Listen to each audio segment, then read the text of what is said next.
Hello, today I have a guest. This is James Harris. He lives in London and we're going to do a short interview. Hello, James. Hello, Reza. So tell us about yourself. Who are you? What do you do? And yeah.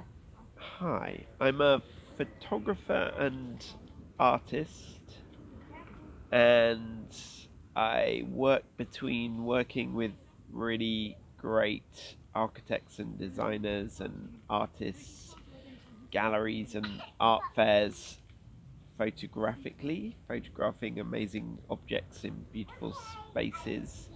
And then I create large photographic artworks, and then I work on turning photographic artworks into 3 dimensions, and via 3D printing casting them into bronze. So lots of things kind of juggling simultaneously. That's nice. And we have a few short questions for you.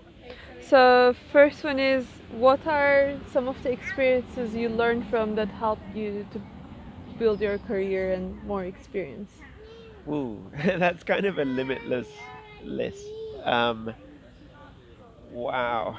Yeah, I've gone through so many phases of photographic image creating. Like, I used to, I, when I first moved to London, some of my first projects were doing book covers for really nice book publishers like Penguin Books and Faber and Faber and Random House. And that was really amazing because each project was wildly different and just involved finding amazing, weird, and wonderful things and then working out how to photograph them and create images that would end up on the book covers for years to come. Um, but yeah, I think like the quite a main key thing that's been universal is just, photography, every kind of image creating is the technology and the whole environment has changed over and over again. So yeah, it's changed so many times, and like technology changing, the way the media works, and the way things move around the world. And so you just over and over again having to reinvent yourself and find new ways of connecting to potential collaborators and clients And also how to exhibit. keeping up to date to the updates in technology as Yeah. well. Because when you started, it was not digital photography, so you Yeah. also learn digital photography Yeah. as you evolve with Yeah, the tech. I spent way more than 10 years just working on old school film photography and in the dark room and processing and so on. And then 10, 15 years of working out how to convert those skills into new digital world, which, yeah, just that kind of coming from one thing and ending up in just a totally different universe is just really good to, I don't know, always force your mind to go, right, how do I move forwards? Like, what are the potential ways forwards? Like, what can I explore and what, yeah. So my next question is, each designer artist come into different obstacles, and what were some obstacles for you, or some of the challenges you had to find ways of solving and figuring things out? Yeah, I mean, I think the the main universal obstacle is always like, how do you connect to people who can commission you or exhibit your work or buy your objects, buy your artworks, and originally back in the day there was like the internet just wasn't a thing, and so you literally would have to get brave and pick up the phone and just call people. Yeah, and like when I was very first Mhm. starting, I'd just go to bookshops, Mhm. see beautiful book covers and so on, pick up the books, look Mhm. on the back of the book who the publisher was, Mhm. and then literally look up the phone number and phone it up and say, hey, you know, I'd like Mhm. to talk Mhm. to your art department or who commissions blah Yeah. blah blah, and um and and that just, you know, I'm kind of almost thinking of Mhm. rebuilding that, Mhm. but just, yeah, just having to work out how to get out into the world, Mhm.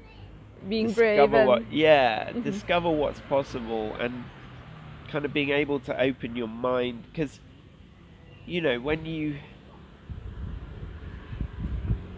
from the outside, if you're not a image creating Mhm. artist, creative person, you might think, oh yeah, photography, that's just this one thing, it's just Mhm. like fashion photography or whatever. But actually there's a, you know, within each type of image making world, there's limitless variety. Like car photography is Mhm. completely different to fashion Mhm. photography, or uh, big advertising Mhm. photography, or watch photography, jewelry photography, Mhm. and it's just kind of, yeah, having to reinvent in your mind kind of Mhm. what that sort of Japanese concept of what are you good at, Mhm. what do you love doing, and what's the world prepared to pay you for, and Mhm. then kind of working out how to overlap those and move forward and just connect. And I mean, the big challenge at the moment is, Mhm. previously, if things were moving slowly or I was feeling stuck, the number one way that I would free up things would be like contact people and book up appointments and Mhm. go and see people in real meetings. Mhm. And at the moment, It's that difficult. doesn't, that's difficult. Yes. But I'm Mhm. sort of reaching the point where I want to start Mhm. reinstigating that and Yeah. arranging to meet up with people out in the open and in Mhm. parks and so on. Mhm. Because Which it's we are always, doing. yeah, Yes. exactly. Because Nice. it's like everything Mhm. flows through other people, Mhm. because everyone has their own networks and so Mhm. on. And if you connect to people and they like what you do and they Mhm. like you, then they're gonna then open up lots of possibilities Yes. to other things. So that's very interesting and nice to hear. And the other question is, so how is your day-to-day studio practice look like? Yeah, so it involves a variety of things, but yeah, and luckily I live really near a really nice park, so it involves getting out into Mhm. the park and You cycle cycling there. around and getting fresh air and getting my brain Mhm. moving, and then getting really good coffee. Mhm. And yeah, and actually that part of the process is, sounds really simple, but Mhm. actually is really kind of key, because I'll wake up in the morning and everything will feel kind of hard Mhm. and not so possible.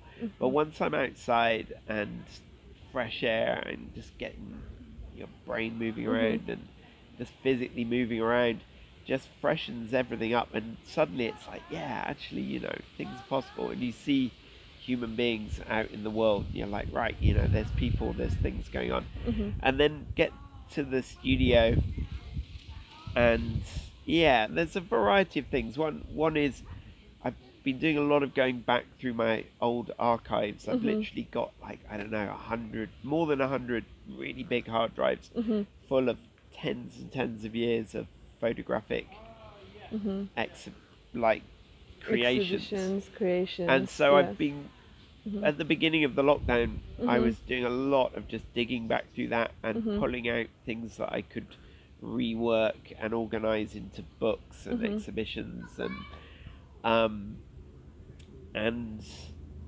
I've been working with this design art fair called Design Miami Mhm. in Miami in December Mhm. and June in Basel. So I was going back through all my archives from that and Mhm. compiling what could become a really great book, and so and then reworking the images. There's a lot.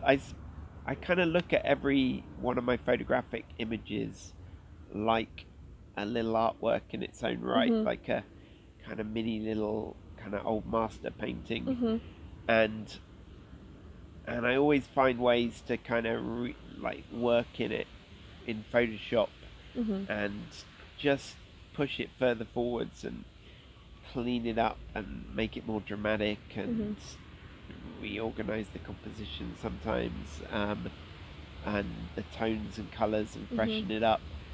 It's almost like the first initial photographs are kind of raw materials, and then you they bring evolve them into more refined and developed.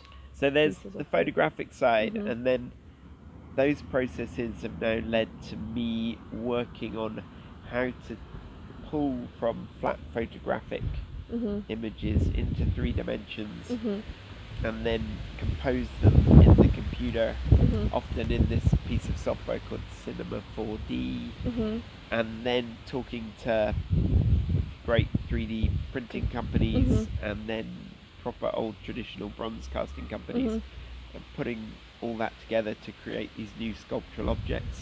So there's always a communication between digital and analog. Yeah. And more formal trained people with tacit knowledge. Yeah. And kind of different disciplines. Yeah. Because I kind of feel that the analog kind of painting and sculpting and bronze and glass and so on, and the digital are just kind of parallel universes. They're definitely not like better or worse. They're just really different parallel universes, and they kind of overlap in different ways, and it just makes sense to use both and kind of fuse them together to create. I just think it's like way more interesting to be able, if something's just entirely digital, it's okay, but everyone sees amazing digital stuff all the time, so it just gets kind of boring. Or if it's just kind of craft and objects, can be interesting, but equally it's like, but if you fuse it, the process together, makes it more narrative and interesting. I agree. And I think there's just these different energies, and the possibilities are just kind of exponentially more intriguing and powerful. There's just so many more possibilities of putting the two together. Thank you, James. My pleasure. So we are going to do more of these short interviews with different artists and designers. James was my first guest today in London. So we're in a nice park, and I hope you will enjoy this video. And please don't forget to subscribe to the channel to get updates on new videos. And thank you, James, for your time and your contribution to the channel. My pleasure. So thank you for watching, and have a nice day.